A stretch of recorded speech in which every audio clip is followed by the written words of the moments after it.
Sunday night, just relax. Turn on the channel. Is it Sunday Night Football, right? It is Sunday Night. Damn! Watch your birds. Manhandle them Dallas Cowgirls. Let's go. Oh, man. Dallas Shady. Cowgirls? That's right. Mike Rodriguez, Nathan Wood. That was LaShawn Shady McCoy and former Eagle Ike Reese on our affiliate station, 94 WIP. Shady bringing the heat, calling you guys Dallas Cowgirls. Our next guest is going to bring some heat, too. Andy Wheeler from CBS3 Sports in Philadelphia. Andy, this is one of those weeks where, I bet the Texas-sized, steak and potato, and you bet me the Philly cheesesteak, right? Absolutely, and I'm looking forward to that steak. Oh, it's actually up here. It is as excited as I've seen it since their stretch of NFC Championship games. Everybody is very, very pumped up here. And when you say pumped up, as in fans are doing the Eagles chants in the middle of the Acmes, and people are screaming out their car windows. You see the flags, you see the banners, the flags, people. There was a rally today at one of the local sports bars that drew 1,500, 2,000 people around that. It's just craziness. People calling in the radio stations, people excited. You see jerseys everywhere. It's very exciting for a year where we really didn't expect much at all. And then here we are, the last game of the season, and the icing on the cake could be knocking off the Cowboys and sending you guys home. Are you guys hearing that out there tonight? Because Nathan, this is nuts. We've had nothing like this. We've had nothing. We've had the ESPN scroll with Romo out, back surgery. Jerry Jones says this on the fan. Jerry Jones says that on the fan. We've had crickets in the street. You guys have had a brutal year, though. I mean, injuries. You know Lee. Romo gets hurt, and the story leaks out early in the week, and I can imagine that there's no build up to this game because. Monday, pretty much Monday, right? They say Romo's out and done for the season, so the excitement, I would imagine, is gone. But, meanwhile, here, we're coming off probably the best offensive game. My neighbor's 77 or 78, and he said to me the other day, that's the best game I've ever seen. And that's the truth. I don't think anybody expected them to do that to the Bears. And particularly coming off of the Minnesota game, now the excitement is everybody's pumped and ready for the playoffs, and I can imagine it's kind of quiet down there because you got to rely on Kyle Orton. Okay, I want to throw this out there to you guys, and Nathan, you can kind of give me your opinion on this too because you live in Dallas. Andy doesn't live in Dallas, obviously, but if the shoe was on the other foot and the Eagles were having the same type of season that the Cowboys were having, don't you think Philly would still be fired up for this game? Almost, I don't want to say to the same level, but they'd still be pretty fired up. Oh yeah, no question. I think. I don't know if it would be as to the level that it is right now, but and particularly the beginning of the season, you got to look at this Eagles season in particular. It started off with the Washington game where everybody was really excited. Then we got killed by Denver, killed by KC, and everybody thought the season was done, and we were going to be 7-9, 6-10, something like that. You had no defense.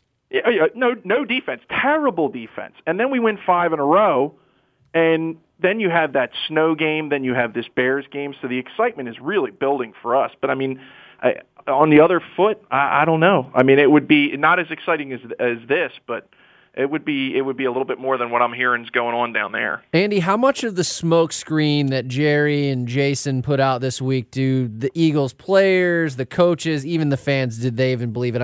Were you guys on Monday just assuming that Kyle Orton was going to start? Pretty much right away, and then the next day, I guess it was Christmas Eve, everybody, all my families asked me, well, I'm hearing Romo might play now. I'm hearing Romo might play. It was it's just like a really bad leak, down there to have that come out. But I don't think many people bought the smoke screen at all, to be honest. I think it was, the players, for instance, are, I was worried about that kind of an effect where, once they found out Orton would start early in the week, that maybe they would just kind of mail the game in and have a bad game like they did against the Vikings. But the locker room, in particular, I was just listening to Brent Selleck, and he said it doesn't matter who it is. They're all professional football players. They're all at the top of their game. And, who's ever in there is, who we're going to play. So I think they're in the right frame of mind, so I don't think it worked at all. We've all been putting up our unicorn fairy dust ways that the Cowboys can beat the Eagles. When you guys talk about, well, okay, the Eagles could lose if this happens, what are those scenarios so that maybe we can get on board with those?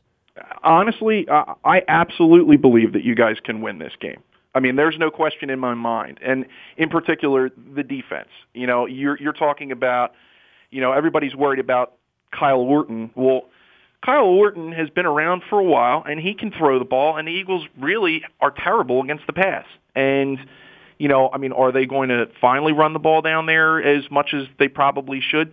They're going to have to this week. And, if they just have a halfway decent game, because the Eagles' defense isn't good enough, like man-to-man, talent-wise, where they can just outplay people. They have to outcoach people. They have to out-scheme people on this defense. And you've seen that a couple of times down the road, or down the stretch here, but, can they do it again? Even if it's Kyle Orton, can this defense play a good game? And that's really the question.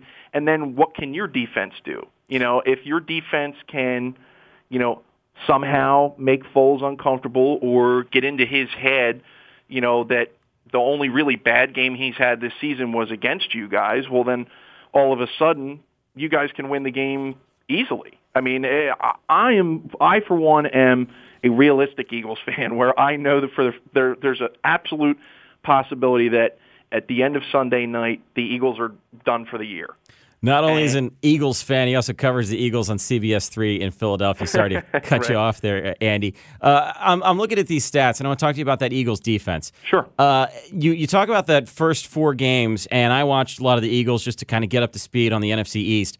Okay. Passing defense was awful. 15 games, though, since that time, they've allowed an average of only 282 passing yards, which I'm shocked that it was that low. Considering how poorly they started and how easy teams like San Diego and Denver made it look to pass the ball against them. Ironically enough, Cowboys switch from the 3-4 to the 4-3 this year. Eagles go the other way. Right. Did it just take Billy Davis' system just a couple of weeks for guys like Trent Cole and the corners and safeties to get up to speed with it? I think that's what you saw. I mean, and I believe that it was kind of a perfect storm with the fact that they really weren't comfortable with the scheme. And at the same time, they were playing teams like Denver and Kansas City and, teams that are much better than some of the teams that they've had to play down the stretch here. If you take those two things and then all of a sudden guys mature, because they do have a lot of younger guys on this team, you started to see some growth and you started to see, different things and positive things out of the defense. But once again, it all comes down to the scheme and the coaching on an individual game-by-game basis. If you look at the Minnesota game, for example, the entire coaching staff had an awful, awful day. And, from special teams deciding to short kick because they were afraid of Patterson to their the offensive play calling, only giving them Shady the ball 8 times, to the defense not being able to stop Matt Castle. I mean, right there should be enough. Looking at that game, Cowboys fans, I think, could feel positive about their chances this Sunday just because of the Vikings game. I mean, you look at the Bears game, you're going, man, we're going to lose. But if you look at that Minnesota game, you think, if everything goes right for you guys, there is a potential that you win this game easily on Sunday. Well, Andy, thanks so much for coming on, and thank you for not doing that disgusting Eagles chant. Oh, stop. That you guys... That even drives me nuts sometimes. Hey, don't kiss up to us down here. You don't have to do that. I'm just trying to make you feel good. I'm just trying to give you a little bit of hope. Andy, I don't like onions on my cheesesteak, okay? Okay, very good. Appreciate it. All right. Andy Wheeler, CBS3 Sports, thanks for coming on.